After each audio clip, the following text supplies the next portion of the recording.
Good morning, friends. This is a very special video in which I'll talk about the question which is, foremost in everybody's mind these days. If you get a cold or if you get a cough because the season is such, should you be going for testing for coronavirus, COVID? Because everybody starts, feeling that maybe we should go for testing. So I have based my information, my video on a lot of research and government advisories and advisories from world organizations. उन सारी संस्थाओं की जो भी कुछ information आज तक दी गई उसको जोड़कर मैंने ये एक वीडियो बनाया है कि किन लोगों को टेस्टिंग की ज़रूरत है, कैसे आप डिसाइड करेंगे कि आपको टेस्टिंग की ज़रूरत है या नहीं, और अगर लगता है ज़रूरत है तो क्या करना चाहिए, सही तरीका क्या है, ताकि आपके दिमाग में एक प्लान हो कि हाँ अगर ऐसे होगा तो ऐसे करेंगे, ऐसे होगा तो ऐसे करेंगे। तो आप मेरा ये वीडियो देखते रहिए, इसमें वो सारी बातें करूँगी जिससे कि आपके दिमाग में क्लियर हो जाएगा कि, और आपको वो पैनिक भी कम हो जाएगा कि जैसे हमें आजकल हर चीज़ में लगता है कि कहीं ये बीमारी तो नहीं हो गई, कहीं ये बीमारी तो नहीं होगी। So keep watching this video, you will understand that who needs and who does not need and what you should do so that we also contribute to containing this illness. क्या आपको कोरोना वायरस की testing करानी चाहिए? Should you get tested for coronavirus? That is the question everybody is asking. Now, I have analyzed it in great detail and I will go step by step and tell you what to do, what not to do, and when to get tested, if at all. Since this is the flu season, a lot of people can get a cold and a cough.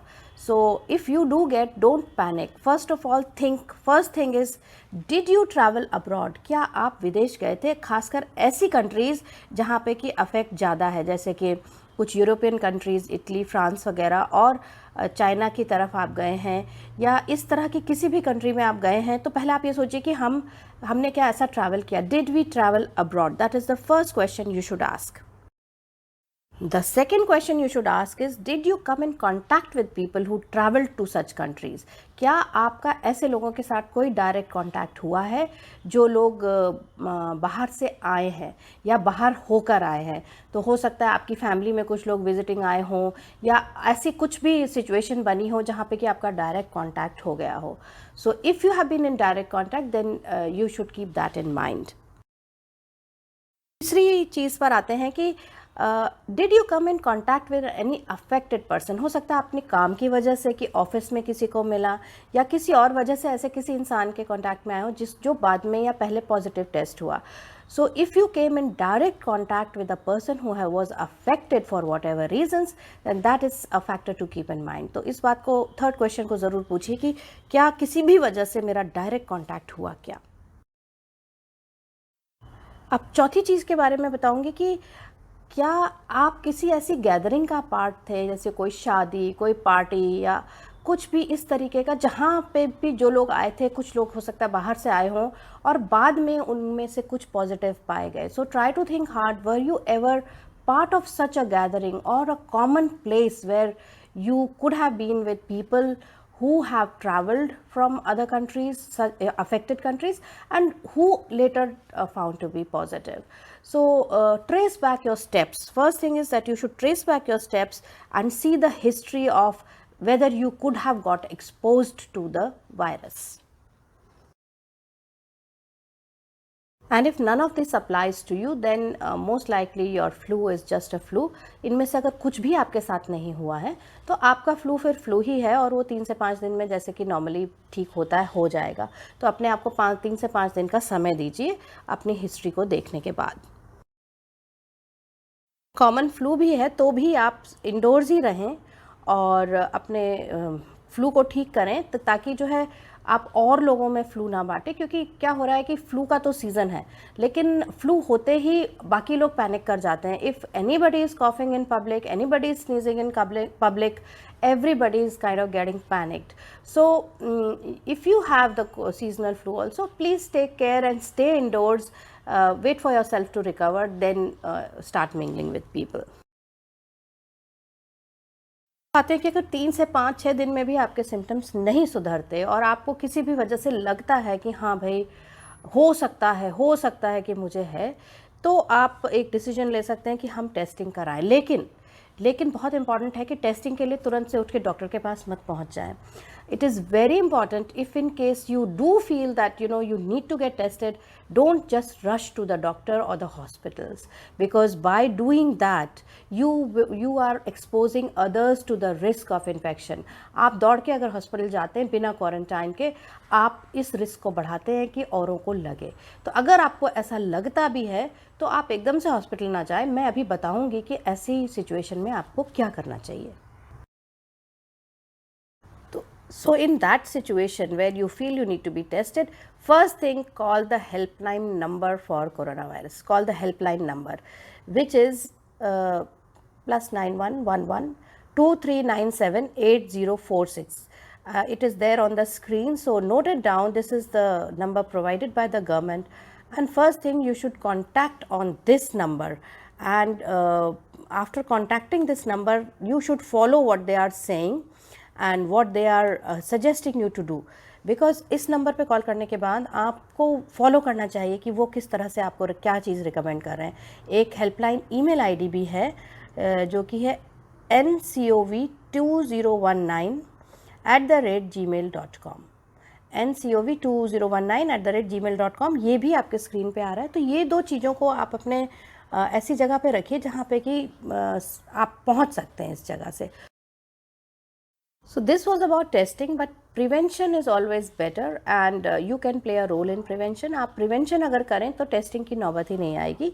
और उसके लिए सबसे पहली चीज़ है कि अगर आपको खांसी जुकाम है या आप छींकते हैं तो अपनी कोहनी के अंदर मुंह डाल के छींकें और टिश्यू में छींकें जिसको कि आप फिर फेंक दें. उसमें फिर आप उसको रखिए मत टिश्यू को. अब प्रिवेंशन के लिए ज़रूरी है कि हाथ धोए जाएं, प्रॉपरली धोए जाएं. और हर बार आप बाहर से कहीं से आते हैं या किसी से आपका कांटेक्ट होता है, कुछ भी है, आप बाहर से आ रहे हैं तो ज़रूर धोइए.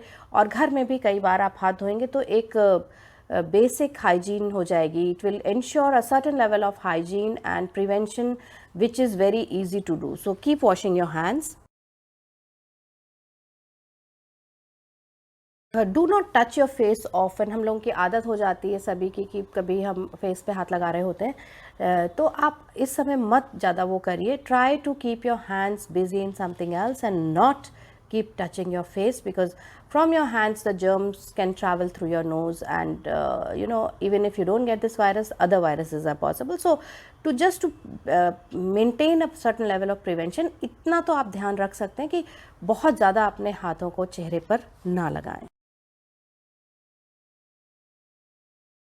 मैं एक बहुत ही इम्पॉर्टेंट फैक्टर पर आ रही हूँ कि आप ना दुकानों पर जाकर सारा साबुन, सारा हैंड सैनिटाइज़र होर्ड मत करिए. ये मत करिए कि 20-20, 50-50 बोतलें आप लेकर आ रहे हैं और दूसरे लोगों को मिल ही नहीं रहा है.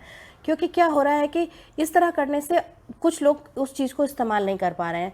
और आप इस बात को समझिए कि आप सेफ़ तभी होंगे जब बाकी लोग भी सेफ़ होंगे. ऐसा नहीं होने वाला है क्योंकि ये कंटेजियस बीमारी है. It's a contagious disease. So if somebody else gets it, you also are at a risk. So try to share the resources and make sure that everybody is safe, because only then can you be safe. So don't hoard, just buy what you need and how much you need. So don't get into that panic mode and hoard.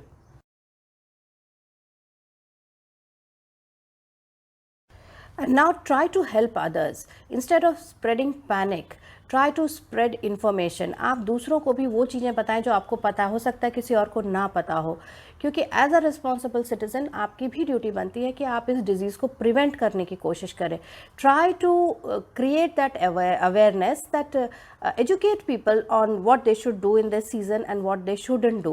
And because if you are better informed, share your information. That will go a long way in preventing the spread of the disease. Finally, help others. Try to help everybody you can, and in fact I would go to the extent of saying that instead of buying soaps and sanitizers only for yourself, also try to buy them for people who can't afford them, people who work at your place, people whom you see on the street, people who are selling vegetables and stuff like that.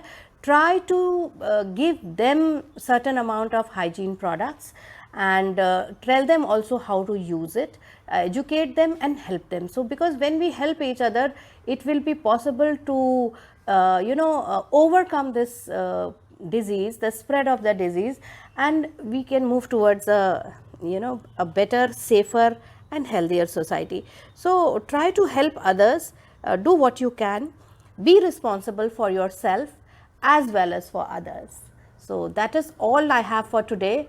Try to follow these steps, and I'm sure that most of us will be able to, you know, contribute our bit in prevention of such a disease.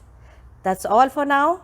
I'm Anupma saying bye bye. We'll be back with some more videos. See you. Bye.